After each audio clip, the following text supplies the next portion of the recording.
Mga dahilan, mahalagang naganap at bunga ng ikalawang digmaang pandaigdig. Hindi pa man lubusang nakakabangon sa mga pinsala ng digmaan ang mga bansa sa daigdig, ay muling umigting ang mga hidwaan sa pagitan ng mga bansa. Marahil ay dala na rin ito ng nasimulang ambisyon ng mga makapangyarihang bansa na may pagpatuloy ang pananakop at pagpapalawak ng kanilang teritoryo. Ang mga pangyayaring naganap at nagpasiklab ng ikalawang digmaang pandaigdig ay ang mga sumusunod.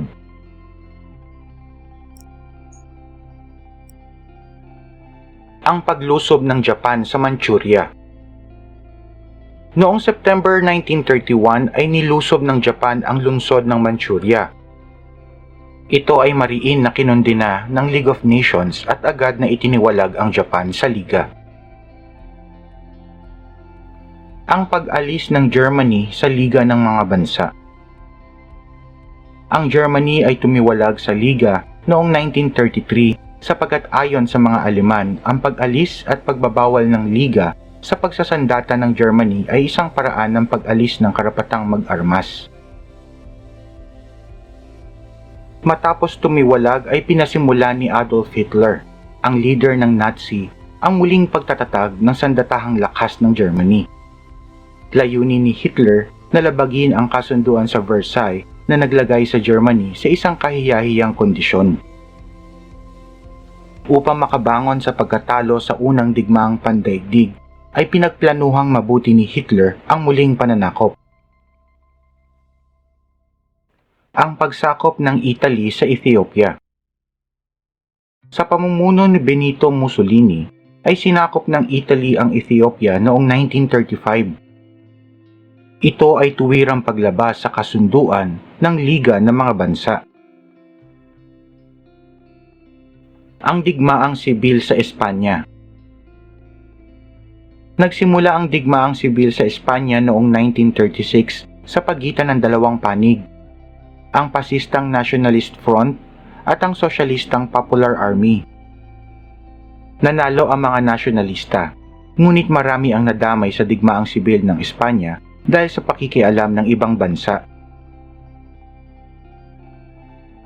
Ang pagsasanib ng Austria at Germany. Nais ng mga mamamayang Austriano na maisama ang kanilang bansa sa Germany. Ngunit ang pagsisikap na ito ay sinalungat ng mga bansang kasapi sa Allied Forces. Ang paglusob sa Czechoslovakia. September 1938 nang hinikayat ni Hitler ang mga Aleman sa Sudeten na pagsikapan na matamo ang kanilang autonomiya. At noong 1939 ay sinakop ni Hitler ang Sudeten at ang mga natitirang teritoryo sa Czechoslovakia ay napunta na rin sa Germany kalaunan. Ang paglusob ng Germany sa Poland. Ang pagpasok ng mga German sa Poland noong 1939 ang huling pangyayari na nagpasiklab sa ikalawang digmaang pandaigdig. Ang digmaan sa Europe. Unang araw ng Setyembre taong 1939 nang sumalakay ang pwersa ng Nazi sa Poland. Ipinaglaban ng magigiting na taga-Poland ang kanilang kalayaan. At nang malaman ng Britain at France ang ginawang pagsalakay ng Germany sa Poland, ay agad silang nagpahayag ng pakikipagdigma laban sa Germany. Ang Russia ay nagkaroon ng lihim na kasunduan kay Hitler. At noong September 17, 1939 ay sinalakay ng Russia ang Poland mula sa silangan. At hindi nagtagal, ang Poland ay tuluyang natalo at bumagsak. Ang mga hukbong Pranses at Ingles ay nag-abang sa likod ng Maginot Line na matatagpuan sa hangganan ng France at Germany. Ngunit hindi kaagad sumalakay dito ang mga Germans pagkatapos nilang masakop ang Poland. Noong Abril taong 1940, ang phony war ay biglang natapos sapagkat sinimula ni Hitler ang kanyang Blitzkrieg, ang biglaang paglusob ng walang babala. Ang mga taga-Norway ay lumaban, subalit madaling natalo. ang Denmark ay hindi lumaban. Noong May 10, 1940 ay biglang sinalakay ng mga Nazi ang neutral na bansa gaya ng Belgium, Holland at Luxembourg. Binomba ng mga eroplanong Aleman ang mga bansang ito na kung tawagin ay Low Countries at sinira ang mga paliparan, pahatiran at mga tulay.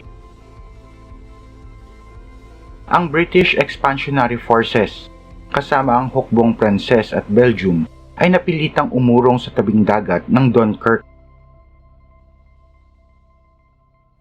May 26, 1939 ay sinimulan ang Operation Dynamo upang ilikas at iligtas ang mga sundalong nakubkob ng mga German sa Dunkirk. Ipinadala ng Royal Air Force ang lahat ng kanilang eroplano upang magsilbing proteksyon sa mga lumilikas na sundalo, lulan ng 800 sasakyang pandagat. Mahigit 300,000 sundalo ng Allies ang nailigtas at tinawag itong Miracle of Dunkirk. Samantala, ang France na umaasa sa Maginot Line bilang kanilang tanggulan ay nabigla nang dumating na lamang sa pintuan ng Paris ang mga Germans noong June 10, 1940. Bumagsak ang Paris at ang pamahalaan ng France ay inilipat sa Bordeaux. Ang United States at ang digmaan. Ang pagkapanalo ng Nazi sa Europe ay nagdulot ng pangamba sa mga Amerikano. Nabahala sila sa kaligtasan ng Inglaterra, pati na ng layuning demokrasya. Pinagtibay ng Kongreso ng Amerika ang batas na Lend-Lease na nagsasabing ang United States ay magbibigay ng kagamitang pandigma sa lahat ng lalaban sa mga kasapi ng Axis powers. Naging miyembro ng Allied Forces ang United States noong 1941. Nakipagpulong si President Franklin D. Roosevelt ng Amerika kay Prime Minister Winston Churchill ng Inglaterra at nabuo ang kasunduan na tinawag na Atlantic Charter. Tiniyak ng kasunduan na ito na kapag matapos at wasakin ang tiraniya ng Nazi, ang lahat ng mga bansa ay mabubuhay sa kapayapaan, malaya sa takot at di na muling gagamit ng pwersa. Ang digmaan sa Pasipiko. Habang namiminsala ang hukbo ng Nazi sa Europa, ay naghahanda naman ang hukbo ng Japan sa pagsalakay sa Pasipiko. At upang ito ay masugpo, pinatigil ng United States ang pagpapadala ng langis sa Japan mula sa United States. Ang punong ministro ng Japan na si Hideki Tojo ay nagpunta kay Ambassador Saburo Kurusu upang tulungan si Admiral Kichisaburo Nomura sa pakikipagtalastasan sa mga Amerikano nang sa gayon ay maiwasan ang krisis sa pagitan ng Amerika at Japan. At habang nagaganap ang usapan sa pagitan ng Amerika at Japan, ay isang sorpresang pag-atake ang isinagawa ng Hapon sa Pearl Harbor na ikinagulat ng mga Amerikano noong December 7, 1941. Ang Pearl Harbor ay isa sa himpilan ng hukbong pandagat ng United States sa Hawaii. At noong December 8, 1941, 10 oras matapos atakihin ang Pearl Harbor, ay sinalakay naman ng Japan ang Pilipinas at winasak ang hukbong panghimpapawid ng Amerika sa Clark Field, Pampanga. January 2, 1942 nang masakop ng mga Hapon ang Maynila. At ang naging pinakahuling pananggalang ng demokrasya ay ang Corregidor at Bataan, na bumagsak noong April 9, 1942. Kasabay ng pananalakay sa Pilipinas ay ang pagsalakay at pagsakop ng Hapones sa Thailand, British Malaya, Hong Kong, Guam at Wake Islands. Narating ng Hapon ang tugatog ng tagumpay sa pananakop sa Pasipiko noong 1942 at kanilang itinatag ang Greater East Asia Co-Prosperity Sphere. Ang pagwawakas ng ikalawang digmaang pandaigdig. Ang tagumpay ng Allied Forces sa Europe at Hilagang Afrika. June 6, 1944, nang lumapag sa Normandy, France ang pwersa ni General Dwight Eisenhower at pagkaraan ng ilang linggong paglalaban ay natalo nila ang mga Nazi. At noong April 30, 1945 ay bumagsak ang Germany dahil sa pag-atake ng mga alyado sa kanluran at ng mga Ruso sa silangan. Noong umaga ng April 30, 1945 ay hinirang ni Adolf Hitler si Admiral Karl Dönitz bilang kahalili. At nung hapong ding iyon, si Adolf Hitler kasama ang kanyang kinakasamang babae na si Eva Braun ay nagpakamatay. Nagsimulang manalo ang Allied Forces sa Hilagang Afrika. Habang kinakalaban ni General Bernard Law Montgomery ang mga Nazi sa Egypt, ay sinalakay naman ni General Dwight Eisenhower ang Morocco at Algeria. Pagkaraan ng matinding labanan, ang Hilagang Afrika ay napasakamay ng mga Allied Forces noong May 13, 1945 at ang syudad ng Sicily sa Italia noong June 11, 1945.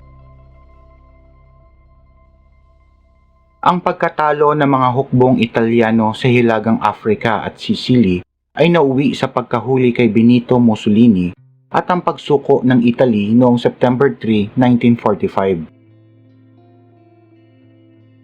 Si Mussolini ay nakatakas mula sa bilangguan at nagtungo sa Hilagang Italia. Nagtatag siya ng isang bagong pamahalaan, ngunit hindi ito tinangkilik ng mga tao. Doon siya nahuli at pinatay kasama ng kanyang kinakasamang babae na si Clara Petacci noong April 28, 1945. May 2, 1945 ay nabihag ng mga Ruso ang Berlin. At noong May 7, 1945 ay tinanggap ng Germany ang walang pasubaling tadhana ng pagsuko. At sumunod na araw, May 8, 1945, sa wakas ay sumapit din ang tinatawag na VE Day o Victory in Europe. Ang tagumpay sa Pasipiko. October 20, 1944 nang bumalik sa Leyte si General Douglas MacArthur at pagkatapos ng mahigit ilang buwang pakikipaglaban ng mga Pilipino sa Hapones ay idineklara ni General MacArthur ang kalayaan ng Pilipinas mula sa mga Hapon. August 6, 1945 nang ibinagsak ng mga Amerikano ang unang bomba atomika sa Hiroshima at sumunod sa Nagasaki noong August 9, 1945. Nagimbal ang mga Hapon sa pinsalang dulot ng pag-atake ng mga Amerikano, kaya tinanggap nito ang ultimatum ng Allied Forces at agad na sumuko noong August 15, 1945. At noong September 2, 1945 ay nilagdaan ng bansang Japan ang mga tadhana ng pagsuko sa barkong US Missouri sa Tokyo Bay. Ang mga bunga ng ikalawang digmaang pandaigdig. Ang ikalawang digmaang pandaigdig ay nagdulot ng malaking pagbabago sa kasaysayan ng daigdig. Ang malaking bilang ng mga namatay sa digmaan, mga nasirang ari-arian, at tinatayang halos 60 bansa ang naapektuhan ng digmaan at natigil ang pagsulong ng ekonomiyang pandaigdig dahil sa pagkawasak ng agrikultura, industriya, transportasyon at pananalapi ng maraming bansa. Ang pagbagsak ng mga pamahalaan na totalitarian ng Nazi ni Adolf Hitler, fasismo ni Benito Mussolini, at Imperyong Hapon ni Emperor Hirohito. Naging daan din ito ng pagsilang ng malalayang bansa gaya ng East Germany, West Germany, China, Pilipinas, Indonesia, Malaysia, Ceylon, India, Pakistan, Israel, Iran, Iraq, at iba pa. Mga dahilan, mahahalagang naganap at bunga ng ikalawang digmaang pandaigdig.